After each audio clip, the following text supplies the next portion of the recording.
Harlan Osei had one belief he carried through 43 years of living, and it was this: the most dangerous thing a man can do is confuse what he owns with who he is. He had learned it the hard way, the way most men learn the truths that actually stick. Not from a book or a mentor or a conversation that started with someone meaning to teach him something. He learned it from watching his father work himself into the ground for a house that got sold in a tax auction the year Harlan turned 12. From that moment forward, he stopped trusting the visible things. He put his faith in the quiet ones, in the structures underneath. By 47, Harlan had built one of the most respected independent publishing imprints in Atlantic Canada. Halifax-based, small by industry standards, but with a catalog that punched well above its weight. He had published 2 Giller long-listed authors, a debut novel that went into 17 printings, and a poetry collection that became quietly, inexplicably beloved in high school English classrooms, from Newfoundland to British Columbia. He had done it without venture capital, without a parent company, without anyone's without anyone's permission. A converted warehouse space on Barrington Street, 12 employees he trusted completely, and a way of reading manuscripts that his acquisitions editor once described as uncomfortably close to telepathy. He had also trusted the woman he married with every part of that world. That, as it would turn out, was the assumption that required re-examination. The morning it began was a Thursday in late November, the kind of Halifax morning that looks beautiful and means business. Frost on every surface, the harbor gunmetal, gray, the sky doing that particular low-cloud thing that turns the city into a snow globe somebody has just shaken. Harlan was at the kitchen table of the house on South Park Street, with a mug of Earl Grey and a manuscript he had been meaning to read for 3 weeks. He was wearing the cardigan his daughter, a Daisy, had given him for his birthday, a dark wool thing with wooden buttons that she had picked out with the specific certainty of a 19-year-old who knows exactly what her father should look like. A Daisy was upstairs, home for reading week from Dalhousie. He could hear the particular pattern of her feet on the hardwood, the morning shuffle of someone not quite awake, and it made the house feel like itself in a way it had not managed in months. His wife of 16 years, Pauline, was already dressed. He registered that before anything else. The coat, the bag, the quality of her stillness when she came around the corner into the kitchen. There is a specific posture that belongs to someone who has made a decision and rehearsed its delivery. And a person who has spent 16 years across the table from you learns to read that posture the way you read weather. She set a document on top of his manuscript. Not placed. Set. With the particular deliberateness of someone releasing something they have been carrying for a long time and no longer wish to carry. He looked at it. Then he looked at her, Harlan. Her voice was even in a way that voices are only even when they have been controlled into it. I need us to be done. He did not move. I have spoken with a lawyer, she continued. The offer is fair. The imprint, the Barrington Street property, the catalog rights, those stay with you. I want the house, the joint accounts, and the cottage in Lunenburg. She said it the way a person reads from a list they have memorized, clearly, without room for interruption. And then she said the other thing. I'm not asking for primary custody of a Daisy. She's 19. She can make her own choices. Harlan set down his mug. From upstairs came the sound of a door opening. The shuffle stopped. In the particular silence that followed, it became clear that the sound of her mother's voice, carrying up through an old house with thin floors, had reached a Daisy before the coffee had. Footsteps on the stairs. Slow. Then stopped. Adiz was standing in the doorway to the kitchen in her university sweatshirt, her hair still in the wrap she slept in, holding her phone with both hands like someone who has just stopped mid-reach and is not sure what to do with their body. She had heard enough. Her face said so. Pauline glanced at her daughter the way a person glances at something they have already accounted for and moved past in their internal calculations. A brief acknowledgement, logistical rather than maternal. I'll be at Ramey's for the next few days. while the paperwork is sorted. She picked up her bag. I think it's cleaner this way. She walked out. The front door closed with a sound that was not dramatic. That was the thing about it. It was just a door closing. The house did not shake. The lights did not flicker. The Earl Grey was still in the mug. The manuscript was still on the table. Halifax was still doing its gray November thing outside the window. And a Daisy was still standing in the doorway. She was not crying. She looked like someone who had just witnessed something that her brain was processing on a slight delay, the way people look when something happens that they understood as a theoretical possibility but never fully believed would arrive in the actual kitchen of their actual house. Dad. Harlan heard the word from somewhere beneath the sound of his own thinking. He looked at his daughter, at the sweatshirt, at her hands still holding the phone, at the 19 years of her face and every expression he had ever watched move across it. He said, "Go get dressed. I'll make eggs." She stared at him. "Harlan, eggs," he said again, "the kind with the cheese." Something in her expression shifted. Not to okay. Not even close to okay. But to something that recognized him in the response. Something that found a familiar handhold in it. She went back upstairs. He stood up, went to the counter, and began making eggs. His hands moved through the familiar motions, cracking, whisking, finding the cheese in the back of the fridge, and inside his chest, something was happening that he did not name and would not name for a long time. The kind of internal reckoning that does not announce itself, because there is no time for it to announce itself. There is only the next thing. There is always only the next thing. He did not raise his voice. He did not call anyone. He did not take out his phone. He made eggs because his daughter was upstairs and she had been home for reading week and she had walked into a kitchen expecting Earl Grey and maybe toast. And instead, she had received something that no 19-year-old should receive on a Thursday morning before she is fully awake. That was the first decision he made, the first quiet one. There were several more to follow. He called Miriam Achebe at 9:30 in the morning. He had known Miriam for 11 years, originally as a contracts lawyer before she pivoted to family law. And she was the kind of person who answered the phone with the direct attention of someone who has decided their time is valuable enough to give to you properly or not at all. She listened to the full situation. Then she said, "Walk me through exactly what she asked for." He did. The house and the Lunenburg cottage, the joint accounts, no claim on the imprint, the Barrington property, or the catalog. There was a pause on Miriam's end that he recognized as the pause of someone rearranging their understanding of something. "That's not a typical offer for a 16-year marriage," she said. "She either has her own assets she's protecting, or she's made an error." "She's not making an error," Harlan said. Another pause. "You already know what this is," Miriam said. He had known since September. He had not said it out loud yet, but it had been building in him, with the specific weight of a thing that has a name you are not yet willing to give it. Rémi Fontaine, 41 years old, a partner at an architecture firm with offices on Spring Garden Road and a weekend cottage, 3 properties down the water from theirs in Lunenburg.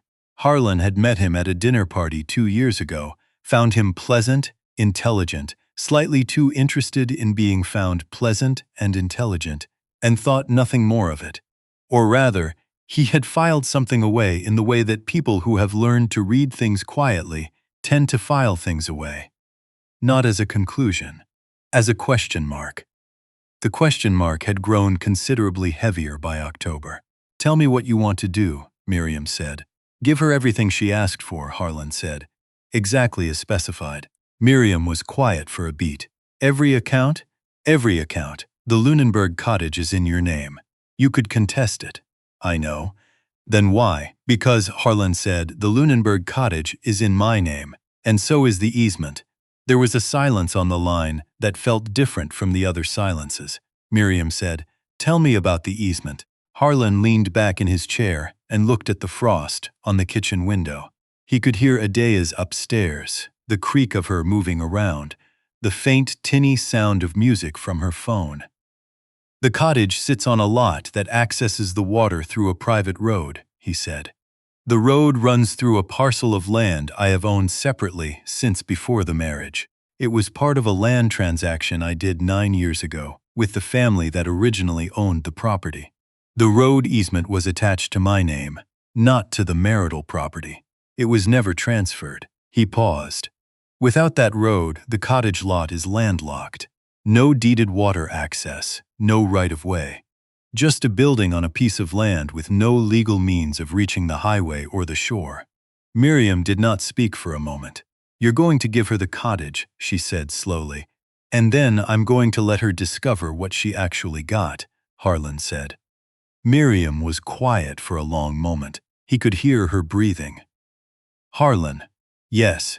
You understand that the easement is a significant piece of leverage, that you are voluntarily transferring a property while retaining the thing that determines whether that property has any functional value. I understand completely. And she doesn't know the easement exists?" "She was never interested in the legal structure," Harlan said. "She was interested in the cottage." Miriam exhaled slowly. Then she said, "I'll draft the separation agreement, but I want you to be absolutely certain about this, because once it's signed, there's no unsigning it." He looked at the frost on the window. "I've been certain since September," he said. The agreement was signed 6 weeks later, on a Tuesday in January, in a downtown law office that smelled like heated air and carpet cleaner. Pauline arrived in a wool coat that Harlan had never seen before, which told him several things at once. She was accompanied by her lawyer, a brisk woman who moved through paperwork with the efficiency of someone billing by the quarter hour. Harlan sat across the table with Miriam beside him, and the quiet of someone who has already decided that composure is the only currency that matters in this room. Pauline signed without reading everything carefully. He noticed. It was not carelessness, exactly. It was the confidence of someone who believed they had already evaluated the important parts and was now moving through formalities. It was also, as would become clear in time, exactly the wrong approach to take with a document that contained several pages of land schedule attachments. She did not look at page 17. He did not point this out. They walked out of the building into a January afternoon that was doing its best impression of a Halifax winter, which is to say, uncompromising, slightly personal about it. He stood on the sidewalk with Miriam for a moment. The cold came off the harbor in that particular way that finds every gap in your coat. Miriam said, "You know this isn't going to be simple." "I know." She held the easement. "Are you prepared for what happens when she gets to Lunenburg and starts making plans?" Harlan looked down the street toward the water. "She's going to want to renovate the cottage," he said. "She's going to want Remy to design the project. It's the kind of thing that would fit perfectly into a certain kind of story she is telling about her life right now. And when she applies for the permits and the surveyor pulls the land records, then she'll understand what she signed," Harlan said. He pulled his coat collar up against the cold and walked to his car. Adeze did not take any of it gracefully, and he did not expect her to. The first month, she was furious in the way that people are furious when the target of their fury is too large and too abstract to properly address. She was angry at her mother. But her mother was in another house now, constructing a new version of her life with a speed that was itself a kind of statement. She was angry at the situation. She was angry at Halifax in February, which, to be fair, is an entirely reasonable response. She transferred some of that anger onto him, the way children will transfer pain onto the parent who stayed, because the parent who stayed is available, and the parent who left is not. One evening in February, during a visit that had started well and then hadn't, she stood in the kitchen of the South Park house and said, "You didn't fight for anything. She took the savings. She took the cottage, and you just let her." Harlan was loading the dishwasher. His left shoulder had been giving him trouble since December, an old rotator cuff thing that flared unpredictably, and he shifted to favor it as he worked. He kept moving through the dishwasher. "Dad, she took everything." He straightened up, closed the dishwasher, dried his hands on the dish towel. "She took what she asked for," he said. "That's the same thing." He looked at his daughter, at the specific quality of her exhaustion and her anger, both of which were completely legitimate, both of which he had no intention of dismissing. "It isn't the same thing," he said, "but I understand why it feels that way right now." She stood there for a moment. Then she went to the couch and put her headphones on. He could hear the faint sound of whatever she was listening to from across the room. He went to his desk in the back room and sat for a while without turning the light on. The shoulder ached. Outside, the Halifax winter went about its business. There were things Adeze did not know yet, things that would not be useful for her to know until they were real rather than theoretical. He had learned the hard way that giving someone a plan is not the same as giving someone an outcome, and his daughter was 19 and in pain, and pain does not make good use of plans. It makes good use of time and company and fathers who stay at the dinner table. He had stayed every single dinner. Pauline and Remy moved through the spring and into the summer with the visible confidence of people who believe they are living inside a renovation show. There were Instagram posts, which Harlan became aware of, through Adeze in the indirect way that information circulates through families even when nobody is trying to share it. The Lunenburg cottage was photographed repeatedly from the waterside, which has the better light, and presented as a project in progress, a creative reset, a beginning.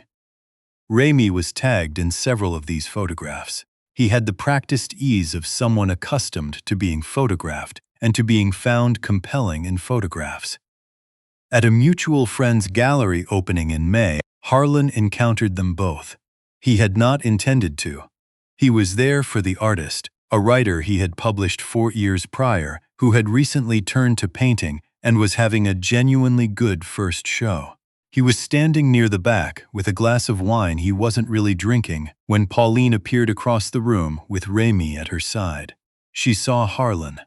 Something moved across her expression, a brief calculation, and then she raised her glass in a small, deliberate acknowledgement. Remy said something to her, low and close. She laughed. Harlan noted it, not with bitterness, with the careful, observational quality he brought to everything. He finished his wine, congratulated the artist, and left. In the car on the way home, he sat for a moment before starting the engine. The harbor was visible from the parking lot, black and still under the May evening. There was a folder in his briefcase, a document he had reviewed that afternoon and was expecting to act on within the next few weeks. He had been patient. He was good at patient. Patient was, in many ways, the thing he was best at. He started the car and drove home through the Halifax evening. The permit application came in early June. Pauline and Remy had hired a surveying firm, which was the correct and required first step in any significant renovation near the water in Nova Scotia. The surveyor had done his job thoroughly, which is what good surveyors do, and his job had led him, inevitably, and with the mechanical neutrality of a person following legal and geographic fact, to a land records complication that had no obvious explanation. The private road serving the cottage lot, the only legal road access to the property, was not attached to the cottage title. It appeared in the deed records under a separate parcel, privately held, registered to a numbered company, which registered quickly, by anyone who bothered to trace it, to a holding company, which traced back to its sole director. Harlan O.C., the surveyor, flagged it in his report with the particular language of a professional who has found something that is going to require legal clarification and wants to be clear that the clarification is not his problem. Pauline called her lawyer the morning she received the survey report. Her lawyer called Miriam. Miriam, to her credit, answered the call professionally and returned a written response within 24 hours that was thorough, legally precise, and, if you read it carefully, almost kindly worded. It confirmed that the easement had not been part of the marital property at any point during the marriage, that it had been separately held since its acquisition 9 years prior. that the separation agreement, as drafted and signed, did not include any transfer of easement rights, that the cottage, as currently titled, had no deeded access to the public road or to the shoreline without the use of a private road that was not, and had never been, Pauline's to use without consent. The renovation permit was suspended pending resolution of the land access issue. Rémi's firm quietly withdrew from the project. Harlan learned about this not through Miriam, but through Adese, who had heard from a university friend who had heard from someone whose parent was loosely connected to the Halifax architecture community. The withdrawal had apparently been handled with professionalism and a noticeable absence of warmth. She called him from her residence at Dalhousie. There was a pause after he answered. Then she said, "Dad, what exactly did you do?" He was in his office at the Barrington Street building, reviewing page proofs for a fall novel, a debut by a young writer from Cape Breton who wrote sentences with the precision of someone who understood that every word is doing a job. He set the proofs down. "Did your mother call you?" she tried. I didn't answer. Another pause. "Dad." "The road to the cottage," he said. "It was always mine. It just wasn't visible to anyone who wasn't looking." Silence. "How long have you known this was going to happen?" "Since before I called Miriam."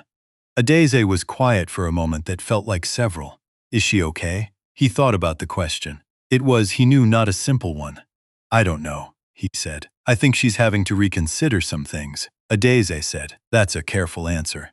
"Yes," he said. Another silence. Then she said very quietly, "The cottage was the thing she wanted most." "I know." "Why?" He thought about this. Because it was the thing that was going to prove to her, and to everyone who knew her, that what she was choosing was worth what she was leaving behind. The renovation was the story. Rémi was going to design it. She was going to post it. It was going to be evidence. He paused. Without the road, the story doesn't have an ending. Adese was quiet for a long time. Then she said, "Are ya going to give her the road?" He looked at the page proofs on his desk.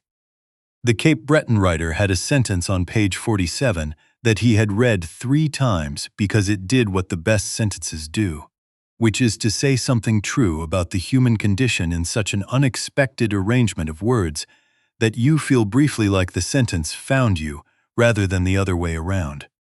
"Not yet," he said.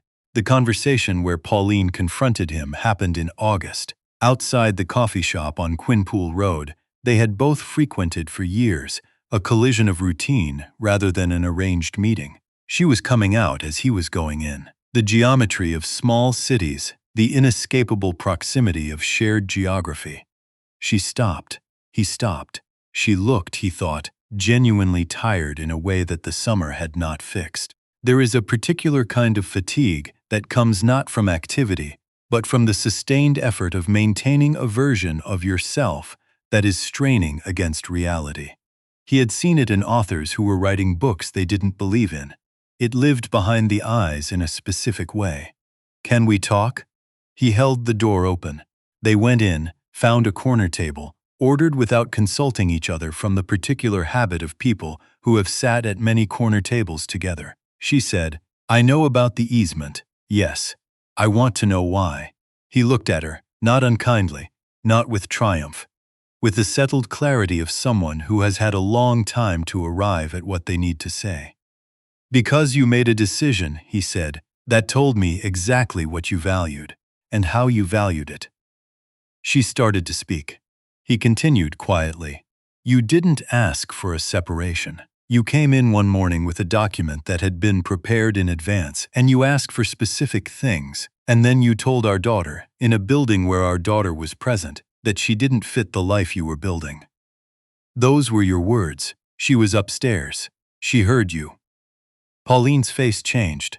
"She was home for reading week," he said. "She came down looking for breakfast, and she heard her mother describe her as something that didn't fit." The coffee shop noise moved around them. Someone laughed at a nearby table. A child near the window was pointing at something outside, with the total bodily commitment of small children pointing at things. "I didn't know she was there," Pauline said. Her voice had lost its structure. "I know you didn't, Harlan said. That's actually the part that troubled me most. Not the divorce. Not Raimi. The fact that you didn't check. She looked down at the table.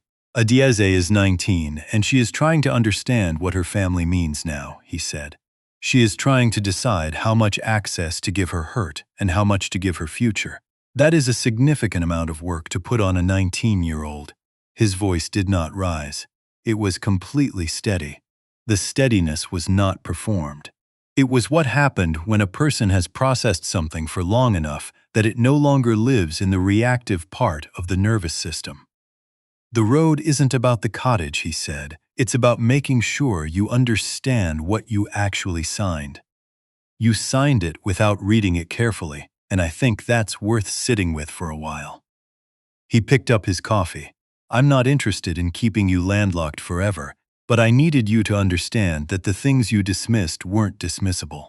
They were the actual foundation. She said, quietly, and if I ask for the road, he said, talk to a daisy first. Not a text, a real conversation. About reading week. She looked at him. That's it. He nodded. He stood, picked up his coffee, and left money on the table. He did not look back. He was not cold. He was simply through. The conversation between Pauline and Adieze happened on a Sunday in September, in the campus cafe at Dalhousie. According to what Adieze reported to Harlan that evening in a phone call that lasted 40 minutes and covered a significant amount of ground. Adieze had gone in with low expectations and a prepared exit strategy, which she described to him in the specific tactical detail of a 19-year-old who has been paying closer attention to her father than she has been letting on. Her mother had been honest. That was the thing Adieze kept returning to in the telling. Not polished, not carefully managed, honest. She had said she had made choices quickly, and that fast choices made with the heart in the wrong place have a way of outrunning the thinking. She had said she was sorry about reading week, not as a managed apology, as a real one. They had not resolved anything significant in a single cafe conversation. That is not how these things work. But Adieze had stayed for the whole coffee, and when she left, she had agreed to another one. It was a beginning. Harlan sat with this for a while after the call ended. He was in the back room of the Barrington Street office, the one with the window that looks onto a narrow lane and a brick wall that goes orange in the afternoon light. The building was quiet. Everyone had gone home. He thought about what it means to protect something.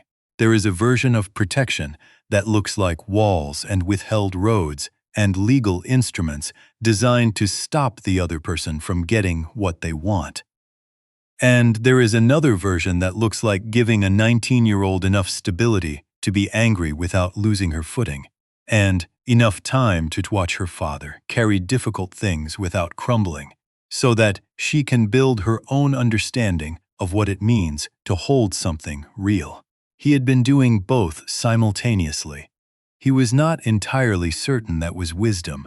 He suspected it was something more ordinary than wisdom.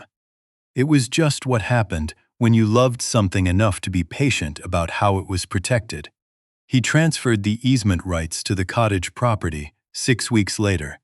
Not dramatically, through Miriam, through the proper legal channels, with the same quiet efficiency that had characterized every step of the process. The document landed in Pauline's lawyer's inbox on a Tuesday afternoon, with a cover letter that said only that the transfer was being made in the interest of fair resolution and that no further action was required.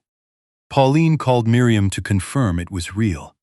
Miriam confirmed it was real. She did not call Harlan. He did not expect her to. What happened with the cottage after that was none of his business, and he had no interest in making it his business. The property was hers. The road was hers. What she built or didn't build on it, and who she built it with, and whether that story had the ending she had imagined when she first planned it. All of that was hers to manage. He had other things to attend to. The Cape Breton novel launched in October to a response that was quiet, and then, over the following weeks, not quiet at all.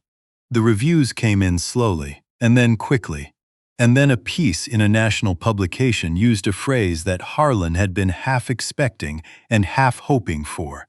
A debut that reads like a writer who has been waiting to say something true for a long time, and finally has. He printed the review and put it on the wall beside his desk. Not in a frame, just pinned flat, the way he kept the things that mattered, accessible and undecorated. Adiezi came to the launch. She stood near the back with a glass of sparkling water and the specific expression of a person who is proud of someone and is still deciding how much to show it. She had her mother's cheekbones and his way of being still in a room. Afterward, they walked along the waterfront. The October evening was doing its best Halifax impression. Cold enough to be honest about it, the harbor carrying its usual low chop. She said, "Is the Cape Breton thing going to be okay?" He said, "It's already okay. The question is how okay." She made a sound that was almost a laugh. She slid her hand through his arm the way she used to do as a small child when they walked places, and she wanted contact without making a production of it. They walked for a while without talking. The waterfront lights were on. The harbor was doing its nighttime thing, going dark and enormous and indifferent in the way that large bodies of water are indifferent, which is somehow always comforting rather than the other way around. She said, "I talked to Mom again. Wednesday. Good. She said she wants to try to be more present." He nodded. "What does that mean to you?" She considered. "I think it means she's figuring out what she actually has," she said, instead of what she thought she was getting. He thought about that for a moment. "That sounds about right," he said. They turned back toward the parking lot. The city was doing its city things around them. Cars, voices, the particular Halifax smell of harbor and October air. There is a version of a life that looks ordinary from the outside and is, in fact, quite precisely what it is. Two people who have been through something real and are still through the specific daily practice of choosing it, choosing each other. That was what they were doing, Harlan thought. Just that. Nothing dramatic about it. Nothing that required a larger frame. Some evenings are simply good. The tea is hot. The street outside is quiet. Your daughter calls at 8 o'clock with something she wants to tell you, and nothing she needs from you, except that you are there, and you are. And that is enough, and you know it is enough. And that knowledge alone, held without performance or audience, is the whole of what the last 2 years have been building toward. Harlan stood at the window of the South Park house on a Tuesday evening in November, exactly a year from where this had begun. The city was doing what it does in November. Frost finding the edges of things. The harbor cold and particular. The same street, the same light, the same window. Different weight in the air. Some foundations are built before you know you are building. Quietly. In the language of documents and deeds, and small, precise decisions that accumulate over years into something that no amount of confidence, or speed, or careful management of appearances can simply walk away with.